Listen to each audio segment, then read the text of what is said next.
திரும்ப திரும்ப ஏன் லோகேஷ் வெளியில் போனாங்கிறது காரணம் இதுதான். அந்த ஸ்கிரிப்ட் சரியில்லை, ஸ்க்ரீன் பிளே சரியில்லை, நிறைய லாஜிக் மிஸ்டேக், நிறைய ஓட்டைகள் நிறைய அந்த கதைக்குள்ள. ஏ சர்டிஃபிகேட் படம் இவ்வளோ மிஸ்டேக் இருக்கு படத்தில். அதை தான் சுமாராக கொடுத்தீங்க, லாஜிக் இல்லாமல் 1000 ஓட்டைகளோட கதையை கொடுத்தீங்க. ஓகே, இத்தனை ஆர்டிஸ்ட் கொடுத்தாங்க, பேன் இண்டியா எவ்வளோ பெரிய ஆர்டிஸ்ட் கொடுத்தாங்க. அந்த டைமில் வந்து கமலுக்கு லோகேஷ் வச்சு படம் தான் ரொம்ப இன்ட்ரெஸ்ட். இப்போ கதையை ரெடி பண்ண சொல்கிறாங்க, தாய்லாந்தில் போய் கதை ரெடி பண்ணுறாங்க. தாய்லாந்துலேருந்து திரும்பி வந்தோன்னா ரஜினி சாருக்கு அந்த லைன் சொல்லப்படுது. ரஜினி சாரை கேட்டுட்டு ஒன்றுமே பேசல, ஓகே மீட் பண்ணணும்னு சொல்லி அனுப்பிச்சிட்டாங்க. அப்பயே வந்து ஒரு டவுட், அருமையான ஒரு கண்டென்ட், பிரமாதமாக போகுது, ஜெயிலரோட இந்த படம் ஹிட் ஆகும். அப்போ அந்த டைமில் வந்து நெல்சன் ஒரு லைன் வேறு சொல்கிறார், 46 வருடங்களுக்கு பிறகு ரஜினியும் கமலும் சேர்ந்து பண்ண போகிறாங்க படம்ங்கிறது இந்திய இண்டஸ்ட்ரியில் அத்தனை பேருக்குமே தகவல் போகுது. பட் இருந்தாலுமே இங்கே ரஜினி சார் ஒரு முடிவு தான் கமல் டிசைட் பண்ணிட்டேன். லோகேஷ்க்கு மிகப்பெரிய இடி விழுந்த மாதிரி தலையில் விழுந்துச்சு. நான் நெல்சன்கிட்ட சொல்லிட்டேன், ப்ராமிஸ் பண்ணிட்டேன், நீங்கள் டைரக்ட்னு சொல்லி பேக் அடிக்க மாட்டேன். அடித்தா நெல்சனுடைய இமேஜே ஸ்பாயில் ஆகிடும், இண்டஸ்ட்ரியே காலி பண்ணிடுவாங்க. அதுங்க சம்மதிக்க மாட்டேன். நெல்சன் மேலே நம்பிக்கை இருக்குது.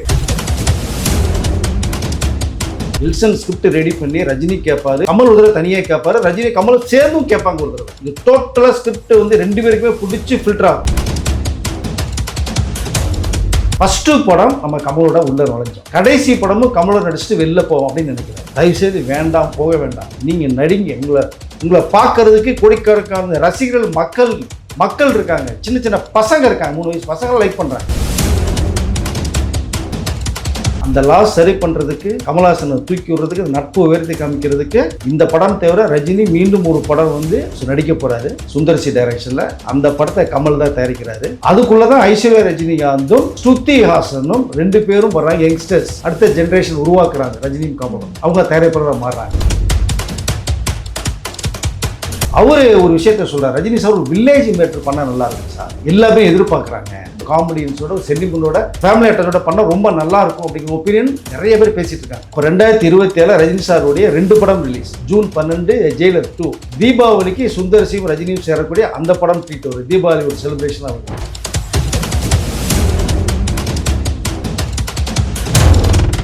காந்தம் மீடியா நேயர்களுக்கு வணக்கம். நான் உங்கள் விஜய் ஆஸ்மின். இன்னைக்கு நம்மளுடைய சீனியர் ஜேர்னலிஸ்ட் வெங்கி சார் அவர்கள் தான். வணக்கம் சார். வணக்கம். எப்படி சார் இருக்கீங்க சார்? ரஜினி கமல் சேர்ந்து நடிக்க போற படம் வரப்போகுது அப்படின்றது நம்ம எல்லாருக்கும் தெரிஞ்சிச்சு. அது லோகேஷ் தான் டைரக்ட் பண்ணுவாரு அப்படின்றதும் பேசப்பட்டுச்சு. ஆனா ஒரு கட்டத்துல அதுவும் இல்லைன்னு ஆயிடுச்சு. அடுத்து அந்த ட்ராக் வந்து நெல்சன் கிட்ட போயிட்டு இருக்கு. எப்படி சார் பாக்குறீங்க? பேசப்பட்டதோட சரி, லோகேஷ் தான் பண்ணுவாருன்னு பேசப்பட்டது. ஆனால் அது வந்து அவருக்கு ஒரு கனவாகவே போயிடுச்சு. காரணம், நீங்கள் கூலிங்கிற ஒரு படம் வந்து கதையை ரொம்ப ரொம்ப ரொம்ப ரொம்ப ஆவரேஜாக கொடுத்தனுடைய விளைவு தான். ரஜினி சார் வந்து உங்களுக்கு ஃபுல் ஃப்ரீடம் கொடுத்தாரு கூலியில். லோகேஷ் மேலே தனி மரியாதை இருந்தது, நல்லா பண்ணுவார் அப்படின்னு நம்பிக்கை இருந்தது. சன் பிக்சர்ஸ் நெட்வொர்க்கும் நம்பிக்கையின் பேரில் 2 பேருமே எதுலையுமே தலையிடலை. ஸோ உங்களுக்கு ஃபுல் ஃப்ரீடம் கொடுத்தாங்க. அப்போது நீங்கள் அந்த கதையை எப்படி ட்ராவல் பண்ணியிருக்கிற ஒரு விஷயத்த நம்ம பேச வேண்டியதாக இருக்குது. திரும்ப திரும்ப ஏன் லோகேஷ் வெளியில் போனாங்கிறது காரணம் இதுதான். நீங்கள் சரியான கதையை, ரஜினி கேட்ட ஒரு கதையை நீங்கள் கொடுத்து இந்த படத்தை சூப்பர் டூப்பர் ஹிட் ஆக்கிருந்து. இப்போவும் படம் ஹிட்டு, 550 கோடி ரூபா கலெக்ஷன் ஆகிருக்கு. ரஜினி சார் கேரியரில் பெஸ்ட்டு ஃபிலிமாக அவருடைய கேரியரில் அமைஞ்சிருக்கு. பெஸ்ட்டு ஃபிலிம்ஸ்னால் கதையில் சொல்ல வரல, அவருடைய பெர்ஃபார்மன்ஸில். பட் அவருடைய முகத்துக்காக தான் இந்த படம் ஹிட் ஆச்சு. நீங்கள் கதை என்ன சிறப்பாக கொடுத்துருந்தீங்கன்னா, ரஜினிக்கு ஏற்ற கதையே அது இல்லைங்க. நானும் நிறையா சொல்லியிருக்கேன், ரஜினி சார் எப்படி இந்த கதையை கேட்டு அக்செப்ட் பண்ணாருன்னு எனக்கு ராத்திரி மூலம் நான் வந்து கேள்வி மேலே கேள்வி கேட்டு எனக்குள்ளே கேட்டுட்டு இருக்கேன். ஏன்னா ரஜினி சார் பொறுத்த மட்டும் பயங்கர டேலண்ட்டு. ஒரு ஸ்கிரிப்டை பார்த்தோன்னே கெஸ் பண்ணுவார், இந்த படம் ஓடும் ஓடாதுன்னு சொல்லி. இப்போ இந்த படம் எப்படி அக்செப்ட் பண்ணிட்டாருன்னா, லோகேஷ் மேலேருந்து மிகப்பெரிய ஒரு நம்பிக்கை தான் காரணம். அப்போ நீங்கள் நல்லா கொடுப்பீங்க, ஸோ இந்த படம் வந்து பெரிய அளவில் பேசப்படுங்கிற ஒரு நம்பிக்கையின் காரணமாக ரஜினி சார் உள்ளுக்குள்ளே என்ட்ரி ஆகலை. பட் நீங்கள் அதை கொடுத்தீங்களா? கதை தான் சுமாராக கொடுத்தீங்க, லாஜிக்கெலாம் 1000 ஓட்டைகளோட ஒரு கதையை கொடுத்தீங்க. ஓகே, இத்தனை ஆர்டிஸ்ட் கொடுத்தாங்க, பேன் இண்டியா எவ்வளோ பெரிய ஆர்டிஸ்ட் கொடுத்தாங்க. பட் இதற்கு பிறகு பார்த்தீங்கன்னா ஏ சர்டிஃபிகேட்டோட வேற நீங்கள் படத்தை கொடுக்குறீங்க. ஏ சர்டிஃபிகேட்டோட ரஜினி சார் படம் வந்து கிட்டத்தட்ட ஒரு 35-40 வருஷம் முன்னாடி வந்த சில படங்கள் அதுவே ஹிட் ஆச்சு. பட் இன்னைக்கு இருக்கிற 3 வயசுலேருந்து 80 வயசுக்கு ஆடியன்ஸ் பசங்க பார்க்குறோன்னா பிலோ 18 உள்ளவே போக முடியலன்னு ரொம்ப ஃபீல் பண்ணி ரஜினி சார் வீட்டுக்கெல்லாம் போயிட்டாங்க பசங்க, உங்கள் படம் பார்க்க முடியலன்னு. இப்போ ஓடிடியில் வந்துருச்சு, சன் பிக்சர்ஸில் போட்டாங்க, பார்த்துருப்போன்னு வச்சிங்களேன். அந்த பிகினிங்கில் பார்க்க வேண்டிய ஒரு இன்ட்ரெஸ்ட் இருக்குல்ல, அது இல்லை. ஏ சர்டிஃபிகேட்டோட படம் தரலாமா? ஸோ இதனுடைய விளைவு தான் ரஜினி சார் ரொம்ப யோசித்தாங்க. பட் அந்த டைமில் பார்த்தீங்கன்னா ரஜினி சாரும் கமலும் 2 பேரும் பண்ண போகிறது 46 வருடங்களுக்கு பிறகு 2 பேருமே பண்ண போகிறோங்கிற ஒரு ஸ்டேட்மெண்ட்டை சொல்லிட்டாங்க. டைரக்ஷன் மட்டும் முடிவாகாமல் இருந்தது. அந்த டைமில் வந்து கமலுக்கு லோகேஷ் வச்சு பண்ணது தான் ரொம்ப இன்ட்ரெஸ்ட். ஒரு கதையை ரெடி பண்ண சொல்கிறாங்க, தாய்லாந்தில் போய் கதை ரெடி பண்ணுறாரு. தாய்லாந்துலேருந்து திரும்பி வந்தோன்னா ரஜினி சாருக்கு அந்த லைன் சொல்லப்படுது. ரஜினி சாரை கேட்டுட்டு ஒன்றுமே பேசல, ஓகே மீட் பண்ணணும்னு சொல்லி அனுப்பிச்சிட்டாங்க. அப்போயே வந்து ஒரு டவுட் லோகேஷ்க்கு. உடனே கமல்கிட்ட வந்து சொல்லும் போது தான் சரி ரஜினி யோசிக்கட்டும் சொல்லுவார், வெயிட் பண்ணு லோகேஷ் அப்படின்ட்டாங்க. இதற்கு பிறகு தான் ஜெயிலர் 2 ஃபுல் இன்வால்வ்மெண்டோட ரஜினி சார் போயிருக்கு. ஏன்னா அருமையான ஒரு கண்டென்ட், பிரமாதமாக போகும். ஜெயிலர் 1 இந்த படம் ஹிட் ஆகும். அப்போது அந்த டைமில் வந்து நெல்சன் ஒரு லைன் வேறு சொல்கிறார். 3வது ஸ்கிரிப்டாக ரஜினிக்கு சார் ஏற்ற ஒரு கதை இருந்ததில் ஒரு லைன் சொல்கிறாங்க, ரஜினி ரொம்ப பிடிக்குது. ஓகே அதை பண்ணலாங்கிற அளவுக்கு ஒரு விஷயம் நெல்சன் ஹோப் கொடுக்குறாரு, ரஜினி சார் கொடுக்குறாரு. அந்த டைமில் தான் 46 வருடங்களுக்கு பிறகு ரஜினியும் கமலும் சேர்ந்து பண்ண போகிறாங்க படம்ங்கிறது இந்திய இண்டஸ்ட்ரியில் அத்தனை பேருக்குமே தகவல் போகுது. அப்போ எல்லா பேருமே பார்க்குறாங்க இந்த படத்தை யார் டைரக்ட் பண்ணுவோம், எப்படி இருக்கும் இது இருக்குன்னு மும்பையில் பேசிகிட்டு இருக்காங்க. மும்பை இண்டஸ்ட்ரி பேசிகிட்டு இருக்கு, பாலிவுட். அப்போது இது டாபிக் போனவுடனே அப்போது நல்ல ஒரு டைரக்டர் சிக்கலும் கதை அமையணுங்கிறத தெளிவாக முடிவு பண்ணிட்டார், ரஜினி சார் முடிவு பண்ணிட்டார். அப்போ தான் நெல்சன் அந்த ஒரு லைன் சொல்லும்போது பிடிச்சிருக்கு இல்லையா, நானும் கமலும் சேர்ந்து பண்ணக்கூடிய படத்துக்கு ஒரு கதை ரெடி பண்ணிட்டார் நெல்சனுக்கு. அது ஒரு பயங்கர ஷாக்கு. இந்த ஜாக்பாட் யாருக்கு அடிக்கும்? இந்த இண்டஸ்ட்ரி வந்து எத்தனை வருடங்கள் இருக்கோ அத்தனை வருடம் இந்த படம் பேசப்பட்டு இருக்கா இருக்கும், யார் டைரக்டர் அப்படிங்கிறது. ஸோ இந்த வாய்ப்பு நெல்சனுக்கு ஆட்டோமேட்டிக்காக போகுது. ரொம்ப குஷியில் ஓகே ரெடி பண்ணுவோம் சார், அந்த வேலையில் ஆரம்பிச்சிட்டார். ஒரு லைனும் ஒரு லைனும் வந்து சொல்லப்பட்டது விஷயம் அது ரஜினி சார் ரொம்ப பிடிச்சிருச்சு. இது இந்த கமலுக்கு தகவல் போயிடுச்சு, நெல்சன் தான் பண்ண போகிறாருன்னு அவர் டோட்டல் ஆஃப் ஆகிறார். பட் இருந்தாலுமே இங்கே ரஜினி சார் ஒரு முடிவு தான் கமல் டிசைட் பண்ணிட்டார். இப்போ லோகேஷ்க்கு மிகப்பெரிய இடி விழுந்தது மாதிரி தலையில் விழுந்துச்சு. இப்போ அவர் இல்லை அப்படின்னா ஆட்டோமேட்டிக்காக லோகேஷ் வந்து இந்த அதுலேருந்து வெளியில் எக்ஸிட் ஆகி வெளில போயிட்டார். நெல்சன் இன்ட்ரே உள்ளே வந்துட்டார் இப்போ. ஸோ அது வந்து அந்த படம் பிரமாதமாக அமைங்கிறது நெல்சனுடைய கான்செப்ட். நமக்கும் பார்த்தீங்கன்னா ஜெயிலர் 1 ரஜினி வேறு விதமாக காமிச்சிருப்பார். ஜெயிலர் 2 மேக்கிங்கே பிரமாதமாக இருக்குது. ஒரு படம் வந்து ஒரு டைரக்டர் வந்து ஷூட்டிங் ஸ்பாட்லேயே பார்த்தீங்கன்னா அவருடைய மேக்கிங் ஸ்டைலை வச்சு டிசைட் பண்ணுவாங்க ஹீரோ இந்த படம் ஜெயிக்கும், டைரக்டர் ஜெயிப்பார்னு. அப்படி தான் ஜெயிலர் 1 வந்து நெல்சனுடைய அந்த மேக்கிங் ஸ்டைலை பார்த்துட்டே ரஜினி சார் ஜெயிலர் 2 கொடுத்தது காரணமே அதுதான் உங்களுக்கு இம்மிடியட்டாக கொடுத்தது. இந்த படம் வந்து நல்ல கதையம்சோட உருவாக போது நெல்சனுக்கு மிகப்பெரிய ஒரு ஜாக்பாட். கண்டிப்பாக இன்டர்நேஷ்னல் லெவலில் அந்த படம் அமையும். ஒரு சென்டிமெண்ட்டு அந்த இதோட ஒரு ஆக்ஷன் பிளாக் கூட தான் இந்த கதை ரெடி ஆகுது. ஆனால் sir Rajini sir Lokesh Kanagaraj choose பண்ணதே ஹிட்டு கொடுத்துருக்காரு, நம்ம படமும் ஹிட் அடிக்கும் அப்படின்ற ஒரு ஆப்ஷன் எப்போவுமே ரஜினி சார் சூஸ் பண்ணுறது அதுதானே. ஆனால் ஜெயிலர் 2 அப்படி தான் ஜெயிலர் 1 ஹிட்டு கொடுத்துருக்கான்னு சொல்லிட்டு நெல்சன் சார் சொல்கிறாரு. இப்போ நெல்சன் அவர்கள் ஜெயிலர் 2 பண்ணிட்டு இருக்காரு, அது இன்னும் ரிலீஸே ஆகலை. எந்த நம்பிக்கையில் அவர் நெல்சன் சார் கிட்ட கொடுப்பாரு? அதுதான் சொன்னேன் இல்லையா, ஒரு டைரக்டர் ஒர்க்கிங் ஸ்டைல் இருக்குது பார்த்தீங்களா, இந்த கதை சொன்ன விதம் ஒன்று இருக்கும், அதை வந்து ஸ்க்ரீன் பிளே பண்ணுற ஒரு விதம் இருக்கும். நீங்கள் ஒன்லைன் சொல்லும்போது ஒரு டைரக்டர் வந்து ஹீரோ பிடிக்கிறது மாதிரியான விஷயங்களை சொல்லிடுவாங்க. மற்ற கேரக்டர்ஸ் உள்ளுக்குள்ளே வராது ஒன்லைனில், ஹீரோ பேஸ் பண்ணியே தான் லைன் போகும். அப்போ நீங்கள் அதை ஸ்க்ரீன் பிளேயாக பண்ணும்போது தான் பவுண்டட் ஸ்கிரிப்ட் ஒர்க் பண்ணி அது ஃபைல் ரெடி பண்ணும்போது தான் எல்லா கேரக்டர்ஸும் உள்ளே வருவாங்க ஸ்கிரிப்டுக்குள்ளே. அப்போ அந்த கதையை படிக்கும் போது தான் அந்த ஹீரோவுடைய கேரக்டர் எந்தளவுக்கு போகுதுங்கிற விஷயமே புரிய வரும். அது வந்து இந்த டைரக்டர் கையில் தான் இருக்காது. இப்போ நெல்சன் ஜெயிலர் 1 பக்கவாக ஸ்கிரிப்டை கொடுத்தார். நெல்சனே உள்ளே வேணான்னு எத்தனை பேர் போராடினாங்க தெரியுமா உங்களுக்கு? சன் பிக்சர்ஸே வேணான்னு சொன்னாங்க ஜெயிலர் 1க்கு.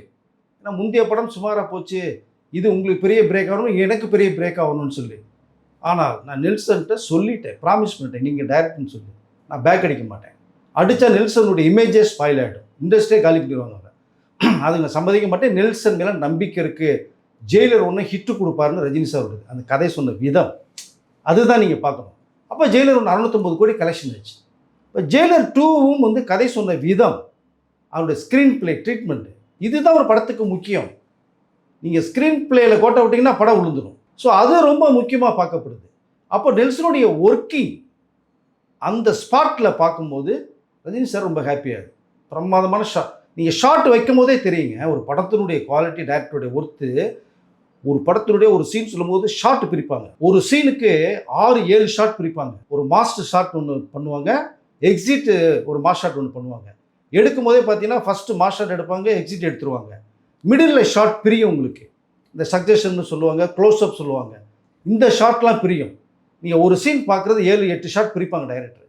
இந்த 8 ஷாட் எடுக்கிற ஒரு மேக்கிங் ஸ்டைல் இருக்குது, அது நெல்சன் பிரமாதமாக பண்ணார். அப்போ கூலிக்கு தெரியாம தான் சூஸ் பண்ணியிருக்காரா ரஜினி சார்? கதை தெரியாமல் சூஸ் பண்ண சொல்ல முடியாது, அவர் மேலே நம்பிக்கை வச்சு சூஸ் பண்ணாங்க. ஸோ லோகேஷ் பண்ணுவார், ஏன்னா இன்றைக்கி வந்து யூத்துக்கு லோக்கி ரொம்ப பிடிச்ச ஒரு கேரக்டர் இருக்காங்க. அப்போது யங்ஸ்டர்ஸுக்கு ஏற்றது மாதிரி நம்மளையும் ஒரு மேக்கிங்கில் வேறு மாதிரி கொண்டு போய் காமிப்பார் அப்படின்னு ரஜினி சார் டிசைட் பண்ணார். ஜெயிலர் ஒன்றில் அப்படி தான் காமிச்சார் நெல்சன். இந்த இவங்க வாட்டி நம்பிக்கை காரணம். நெல்சனும் அந்த நம்பிக்கையை உடைக்க மாட்டாருன்னு என்ன சார் நிச்சயம்? ஏன்னா கதை சொல்கிற விதம் இருக்கு இல்லையா உங்களுக்கு, அதை தான் சொல்கிறேன். ஒரு டைரக்டருடைய டச்சிங் பார்க்கும்போதே தெரியும், ஒர்க்கிங் ஸ்டைல் தெரியும். நீங்கள் லோகேஷுடைய அந்த அந்த ஸ்கிரிப்ட் சரியில்லை, ஸ்க்ரீன் பிளே சரியில்லை, நிறைய லாஜிக் மிஸ்டேக், நிறைய ஓட்டைகள் நிறைய அந்த கதைக்குள்ள. A78 படம் இவ்வளோ மிஸ்டேக் இருக்குது படத்தில். நெல்சன் ஸ்கிரிப்ட் ரெடி பண்ணி ரஜினி கேட்பாரு, ரஜினியும் கமலும் கமல் ஒரு தடவை தனியாக கேட்பாரு, ரஜினி கமலும் சேர்ந்தும் கேட்பாங்க ஒரு தடவை. இது டோட்டலாக ஸ்கிரிப்ட் வந்து 2 பேருக்குமே பிடிச்சி ஃபில்டர் ஆகும். சார் லோகேஷ் கனகராஜ் அப்படின்றவர் இதுக்கு முன்னாடி இந்த படம் சரியா கொடுக்கலனா கூட இதுக்கு முன்னாடி நிறைய கொடுத்தது எல்லாமே ஹிட் படம் தான். ஒரு படத்தை வச்சு முடிவெடுக்க முடியுமா இவர் அடுத்த படம் சரியா பண்ண மாட்டாரு அப்படின்னு சொல்லிட்டு? நீங்கள் அதாவது நம்ம பழமொழி சொல்லுவோம்ல, ஒரு சோற்று பானைக்கு ஒரு சோறு பதமே சொல்லுவாங்க. உங்களுக்கு நீங்கள் முந்தைய படங்கள் வந்து ஹிட்டு கொடுத்தாங்கன்னா விக்ரமில் வந்து கமலுடைய இன்புட் அதிகமாக இருந்தது. லியோவில் ஃபஸ்ட் ஹாஃப் நல்லா கொடுத்தாரு, செகண்ட் ஹாஃப் ரொம்ப ரொம்ப மோசமாக கொடுத்தாங்க. விஜயோடைய அப்பா எஸ்ஏசியே கூப்பிட்டு கேட்டார், ஃபோன் எடுக்கலை. செகண்ட் ஹாஃபு பயங்கர விமர்சனத்துக்குள்ளானது. விஜயனால் இந்த படம் தப்பிச்சிச்சு. இந்த படம் கூலி படம் மிகப்பெரிய அளவில் நம்பிக்கையில் கொடுக்கும்போது இந்த நம்பிக்கை நீங்கள் காப்பாற்றிருக்கணும். கதைக்குள்ளே கொண்டு போயிருக்கணுங்க. கதை இல்லையே, நீங்கள் எவ்வளோ லாஜிக் மிஸ்டேக் இருந்தது உங்களுக்கு. சொல்லப்போனால் நிறைய சொல்லிகிட்டே போகலாம் நம்ம. பட் அதுக்கு மீறி திரும்ப சொல்ல வர 550 கோடி கலெக்ஷன் ஆச்சுன்னா ரஜினி சாருக்காக மட்டும்தான் அந்த படம் ஹிட் ஆச்சு. சார் இதை தாண்டி ரஜினி சாருக்கும் சரி கமல் சாருக்கும் சரி நெல்சன் எடுக்க போகிற அந்த ரஜினி கமல் காம்போல எடுக்க போகிற படம் தான் கடைசி படம், அது ஒரு ஃபேர்வெல் ஃபிலிமாக தான் வரப்போகுது அப்படின்னு சொல்லிட்டு பேசப்படுது. அது உண்மையா? அதாவது எனக்கு வந்து தகவல் தான் அது என்ன காரணம்னா 1975 ரஜினி சார் ஃபஸ்ட்டு படம் அபூர்வங்கள் பண்ணும்போது கமலஹாசன் ஹீரோ. ஸோ ரஜினி சாருடைய திரையுலக கதவு திறக்கப்படுது. ஃபஸ்ட்டு ஷாட்டே அதான் வச்சுருப்பாங்க. ரஜினி சார் என்ட்ரி அந்த கதவை தொடர்ந்து வர ஷாட் தான் வச்சுருப்பாங்க. இப்போ அவருடைய ஃபஸ்ட்டு படம் கமலோட நடித்தார். கிட்டத்தட்ட 26 படங்கள் ஒன்றா பண்ணாங்க. அதற்கு பிறகு இவருக்கு ஒரு பெரிய மாஸ், ரஜினி சாருக்கு பெரிய மாஸாவது, கமலுக்கு ஒரு கிரேஸ் போது 2 பிரிஞ்சு பண்ணுவோம் அப்படிங்கிற பேஸில் தான் தனித்தனியாக பண்ணுறாங்க. அது கமலஹாசன் எடுத்த முடிவு. அது ரஜினி நீ உங்களுடைய ஸ்டைலே வேறு, ரேஞ்சே வேறு, நீங்கள் அதை என்னுடைய பாணி வேறு, தனித்தனியாக பண்ணுவோம் நம்ம அப்படின்னு சொல்லி பிரிஞ்சுது. ரஜினி சாருக்கு கமலை பிரிஞ்சு படம் பண்ணுறதுல இஷ்டமே கிடையாது. அது அவருக்கு எப்போவுமே மனசுக்குள்ளே இருந்துகிட்டு இருந்தது. ஏன்னா கமல் மேலே மிகுந்த ஒரு மரியாதைக்குரியவர் ரஜினி சார். மிகுந்த அந்த மரியாதை அன்பு வச்சுருக்கார் கமல் மேலே. அல்லது நிறையா படங்களில் கமலுடைய டைலாக் வந்துக்கிட்டே இருக்கும். சம்மந்தம் இல்லாமல் இந்த கமலை பற்றி ரஜினி சார் பேசிகிட்டு இருப்பார் சீனில். அவருடைய இதுவரைக்கும் படங்கள் பண்ணுனது போதும்னு ரஜினி சார் சில வருடங்களாகவே முடிவு பண்ணிகிட்டு இருக்கார். பட் அந்த முடிவை மாற்றிக்கணும்னு தான் நானும் சொல்ல வர்றேன். ஏன்னா நீங்கள் வந்து திரையுலகத்துடைய மிகப்பெரிய பொக்கிஷம் ரஜினி சார். இந்திய திரையுடைய சூப்பர் ஸ்டார், உலகளவில் பாராட்டப்படக்கூடிய ஒருவர். அவரை மாதிரிலாம் ஒரு நடிகர் வந்து இனிமேல் ரஜினியாக பிறந்து வந்தால் தான் முடியும். அவர் இடத்துக்கு யாரும் பண்ணவே முடியாது. அவர் மாதிரிலாம் ஸ்டைல்லாம் பண்ணவே முடியாது ஒரு நடிகர்னால. திரும்பினா ஸ்டைல், பார்த்தா ஸ்டைல், அதெல்லாம் சொல்லவே முடியாது. ஸோ ரஜினி சார் இந்த முடிவு எடுத்திருந்தாங்கன்னா எனக்கு ஒரு தகவல் வந்தது, ஷாக் ஆச்சு. எனக்கு ரசிகர்களுக்கு மிகப்பெரிய ஷாக்காக இருக்குது. அந்த முடிவை ரஜினி சார் மாற்றிக்கணும் அப்படின்னு சொல்ல விரும்புகிறேன். அது என்ன காரணம்னு கேட்டோம்னா நிறைய படங்கள் பண்ணிகிட்டு இருக்கு. இப்போ ஒரு 3 படம் கையில் வச்சுருக்காரு இப்போ. ஸோ ரஜினியும் கமலும் சேர்ந்து அந்த பண்ண போகிற படம் கடைசி படமாக இருக்க வேண்டும்ன்றது ரஜினி சார் விருப்பமாக தெரியுது. ஃபஸ்ட்டு படம் நம்ம கமலோட உள்ளே நுழைஞ்சோம், கடைசி படமும் கமலோட நடிச்சுட்டு வெளில போவோம் அப்படின்னு நினைக்கிறார். பட் ஓகே, ஃபஸ்ட்டு படம் கமலோட சேர்ந்து பண்ணாங்க. அந்த நட்பு இன்ன வரைக்குமே 50 வருடமாக நட்பு தொடருது, எப்போயுமே தொடரும் 2 பேருக்குமே. கடைசி படமும் நம்ம இந்த கமலோட நடிச்சுட்டு அப்படியே வெளில போகலான்னு நினைக்கிறார். தயவுசெய்து வேண்டாம், போக வேண்டாம், நீங்கள் நடிங்க. உங்களை பார்க்கறதுக்கு கோடிக்கணக்கான ரசிகர்கள் மக்கள் இருக்காங்க, சின்ன பசங்க இருக்காங்க, 3 வயசு பசங்களை லைக் பண்ணுறாங்க. அப்படிங்கும்போது அந்த முடிவை எடுக்கப்பட்டால் கண்டிப்பாக முடிவை மாற்றணுங்கிறது என்ன சொல்ல விரும்புகிறேன். சார் ஆனால் ஒரு கட்டத்துக்கு மேலே ரஜினி சார் நம்மளால ஹீரோவாக நிறைய எஃபர்ட் போட்டு பண்ண முடியாதுன்ற ஸ்டேஜில் இப்போ அதர் கேரக்டர்ஸ் இருக்குல்ல, ஒரு அப்பா கேரக்டரோ இல்லை ஒரு அடுத்து வேறு 2 காம்போ ஹீரோவுக்கு நடுவில் அவர் ஒரு வில்லன் கேரக்டரோ அந்த மாதிரி கேரக்டர்ஸை சூஸ் பண்ண வாய்ப்பு இருக்கா, இல்லை பண்ணக்கூடாது அப்படின்ற ஒரு எண்ணம் இருக்கா? நீங்கள் அவர் சின்ன வயசுலேயே 30 வயசுலேயே 6 இந்த ஒரு படம் வந்து வயசான கெட்டப் போட்டாருங்க, 60 வயசு கெட்டப் போட்டார். அண்ணாமலை அதில் வந்து அப்பா கேரக்டர் தான் பண்ணார். நல்லவனுக்கு நல்லவன், அது அப்பா கேரக்டர் தான் பண்ணார். சரி, அப்பா கேரக்டர் பண்ணுறது பெரிய விஷயம் இல்லை. பட் அவர் இருக்கிற வரைக்கும் அவர் தான் சூப்பர் ஸ்டார், அவர் தான் ஹீரோ. அவருக்குன்னு கதையில் உருவாக்குறது இங்கே டைரக்டர்ஸ் வரிசை கட்டி நிற்கிறாங்க. ஒருத்தர் 2 பேர் இல்லை, அவரை தயாரிக்கிறதுக்கு தயாரிப்பாளர் கோடிக்கெல்லாம் பணத்தை வச்சு ரெடியாக இருக்காங்க. சன் பிக்சர்ஸ் கலாநிதி மாறன் சாரே அதான் சொன்னார். ரஜினி சார் வீட்டு வாசப்பெல்லாம் பல கோடி வச்சு தயாரிப்பு ரெடியாக இருக்காங்க. அவர் தான் super star, one and only super star ரஜினின்னு சொன்னார். அவரை வச்சு படம் பண்ணுறதுக்கு தயாரிப்பாளர் நிறையா இருக்காங்க, அவரை வச்சு கதை எழுதுறதுக்கு டைரக்டர்ஸ் இருக்காங்க. அப்போ ஏன் அவர் வந்து வேறு கேரக்டருக்கு பண்ண போகணும்? ஜெயிலர்லேயே அப்பா கேரக்டர் தானே பண்ணார். வசந்த் ரவின்ற ஒரு பையன் கேரக்டரு, அசிஸ்டன்ட் கமிஷனரு. அவருக்கு ஒரு 20-30 வயசு இருக்கும். 30 வயசு உள்ளவனுக்கு அப்பாவை தானே பண்ணார். பட் அவர் மாஸ் ஹீரோ தானே. ஆனால் எந்த கேரக்டரும் அவர் பண்ண மாட்டேன்னு சொல்லவே மாட்டார். பட் அவர் எது நடித்தாலுமே ஹீரோ அவர் தான். அவரை தாண்டி ஒரு கேரக்டர் உள்ளுக்குள்ளே நுழைக்கவும் முடியாது, பண்ணவும் முடியாது, மக்கள் பார்க்கவும் மாட்டாங்க. ரஜினி சார் இருக்கிற வரைக்கும் ஒரு ஹீரோ தான், பண்ணிக்கிட்டு இருக்க வரைக்கும் ஒரு ஹீரோ தான் பண்ணுவார். ஓகே சார், ரஜினி சாருக்கு இப்படி ஒரு தாட் இருக்கு, கமல் சாருக்கு இது கடைசி படம் கூட பேசப்படுது, அது உண்மையா? இல்லை, ரஜினி சாரோட ஒப்பீனியன் மட்டும்தான் இது. கமலும் கிட்டத்தட்ட அவரும் கலையுலகனாங்க, பல கேரக்டரை போட்டு மக்கள் மனசில் இடம் பிடிச்சவர். ரஜினி சார் ஒரு ஸ்டைலில் காமிச்சு மக்களை கவர்ந்தார்னா, ஒரு நடிப்பில் வந்து ஒரு கவரம், எல்லார்ட்டையுமே ஒரு அட்ராக்ஷன் பண்ணுவார். கடைசி படமாக 2 பேருக்கும் இது இருக்கவே இருக்காது. அவர்கள் கடைசியில் நடிக்கிற வரைக்குமே 2 பேருமே ஹீரோவாக தான் பண்ணுவாங்க. அந்த முறையில் மாற்றமே இருக்காது. இப்போ நீங்க சொன்ன மாதிரி ரஜினி சார் எந்த கேரக்டர் கொடுத்தாலும் அக்செப்ட் பண்ணிப்பாரு, செய்வாரு அப்படின்னு சொன்னீங்க. கமல் சார் வந்து கடைசியா அந்த தக் லைஃப் படத்துல கூட நான் சாக மாட்டேன் அப்படின்னு சொல்லிட்டு ஒரு பேச்சு வச்சதா நீங்க சொல்லியிருந்தீங்க. அதே போலதான் அடுத்தடுத்து வர படங்களும் பண்ணுவாரா, நான் விட்டு கொடுக்க மாட்டேன் அடுத்த ஜென்ரேஷனுக்கு அப்படின்னு சொல்லிட்டு கமல் சார் அந்த ஸ்டேஜ்ல நிற்பாரா? அதுதான், அதாவது கதைக்குள்ள வந்து ஒரு டைரக்டருடைய ஒரு ஸ்டைல் இருக்கு. நீங்கள் ஒரு கதை நேரேஷன் நீங்கள் கேட்கும்போது பார்த்தீங்கன்னா கிளைமாக்ஸ் வரைக்கும் கேட்கும்போது டைரக்டர் சிந்திச்சு உடனே கதை உருவாக்க முடியாது. அது ஒரு வருட உழைப்பு இருக்கும். ஒரு படத்தினுடைய கதை 1 வருஷம் வந்து கிரியேட் பண்ணுறது, மிகப்பெரிய ஒரு கற்பனை திறனோட உருவாக்குறது. அந்த இடையில வந்துட்டு நான் சாக மாட்டேன் நடிக்கணும் அப்படின்னா தக் லைஃப் ஓடிச்சு, அவங்களுக்கு ஓடலையே. படம் எதிர்பார்த்தளோ போல் நிறைய லாஸ் ஆச்சு இல்லையா? Kamal one of the producer வேறு, அதில் பல கோடிகள் லாஸ் ஆச்சு. இன்றைக்கி வந்து லாஸ்ட்டில் இருக்கார். அந்த லாஸ் சரி பண்ணுறதுக்கு, கமல்ஹாசனை தூக்கி விடுறதுக்கு, நட்பு உயர்த்தி காமிக்கிறதுக்கு இந்த படம் தவிர ரஜினி மீண்டும் ஒரு படம் வந்து நடிக்க போகிறாரு சுந்தர்சி டைரக்ஷனில். அந்த படத்தை கமல் தான் தயாரிக்கிறாரு. ஸோ ரஜினி ஹீரோவை பண்ணுறாரு. அதில் ரஜினி பொண்ணுடைய ஐஸ்வர்யா ரஜினியும் கமலுடைய பொண்ணு ஸ்ருதி ஹாசன் 2 பேர் தான் அந்த ப்ரொடியூசராக உள்ளே வர்றாங்க. ஸோ ரஜினி சார் மட்டும் ஹீரோவை பண்ணுறாரு. இது நட்புக்கு வந்து கொடுக்குறாரு இல்லையா? அந்த லாஸ்ட்டில் இருக்கும்போது அதை தூக்கி கொடுக்குறாரு. இப்போ ரஜினி சார் சம்பளமே வாங்கலை, படம் முடிப்போம், பிஸ்னஸ் ஆனதுக்கப்புறம் ஷேர் பண்ணிக்கொண்டார். அப்படி ஒரு தாட்ஸ் யாருக்கு வரும் இன்றைக்கி? ஸோ அது நட்புக்காக பண்ணுறாரு, கமலுடைய நட்புக்காக வந்து ரஜினி சார் பண்ணுறாரு. அதனால் இந்த நீங்கள் சொன்னது மாதிரி வந்து கதையில் மாற்றம் செய்யும் போது படம் அடிபடும். அதை கமல் சில படங்கள் பண்ணுவார். பட் அதனுடைய விலை தான் இந்த தக் லைஃப் பெரிய அளவில் போகலை. பட் அவர் அந்த கேரக்டர் தக் லைஃப்பில் அந்த கேரக்டர் தான் சாகணும், அதான் கிளைமாக்ஸ். நீங்கள் தேவையில்லாமல் இந்த சிம்புவை சாகடிச்சிருப்பாங்க இல்லையா? பட் இந்த கேரக்டர் நிற்கல உங்களுக்கு. ஸோ கமல் சாகிற மாதிரி வச்சுருந்தாங்கன்னா இல்லை மனசில் நின்றுருக்கும். அது வரைக்கும் பேசப்பட்ட சீனில் கான்ட்ரவர்சியாக போச்சு, நிறையா எல்லாமே அடிபட்டிருக்கும். பட் கதையில் நீங்கள் மாற்றம் செஞ்சீங்கன்னா படம் போகாது. கமல் அவர்கள் நிறையா செஞ்சுருக்காங்க. அதனால் இனிமேல் வந்து அந்த மாதிரி இல்லாமல் கண்டிப்பாக கமல் பண்ணுவான்னு தான் நான் நினைக்கிறேன். நீங்கள் சொன்ன மாதிரி இது ஒரு டிஃப்ரெண்ட்டான காம்போ இல்லையா? ரஜினி சார் நடித்து, சுந்தர்சி சார் டிரெக்ட் பண்ணி, கமல் சார் ப்ரொடியூஸ் பண்ணி, இது ஒரு டிஃப்ரெண்ட்டான காம்போ இல்லையா? இதை பற்றி சொல்லுங்கள் சார். அந்த படம் வந்து இப்போது ஜெயிலர் 2 வந்து படம் ஒரு நவம்பரோட படம் முடிக்கிறார். கிட்டத்தட்ட டிசம்பரோட டப்பிங் வேலையெல்லாம் அந்த போர்ஷன் எல்லாமே ரஜினி சார் முடியுது. டோட்டல் ஷெடியூலே வந்து பிப்ரவரி வரைக்கும் நடக்குது ஜெயிலர் 2. அதற்கு பிறகு ஃபுல்லாக போஸ்ட் ப்ரொடக்ஷன் போகிறாங்க. ஜூன் 12 படம் ரிலீஸ். இந்த கேப்பில் பண்ணும்போது தான் ரஜினி சாரும் கமலும் சேர்ந்து பண்ணக்கூடிய ஒரு படம். அது வந்து உங்களுக்கு ஆகஸ்ட் செப்டம்பருக்கு அப்புறம் தான் நடக்கிற மாதிரி ஒரு விஷயம் போகுது.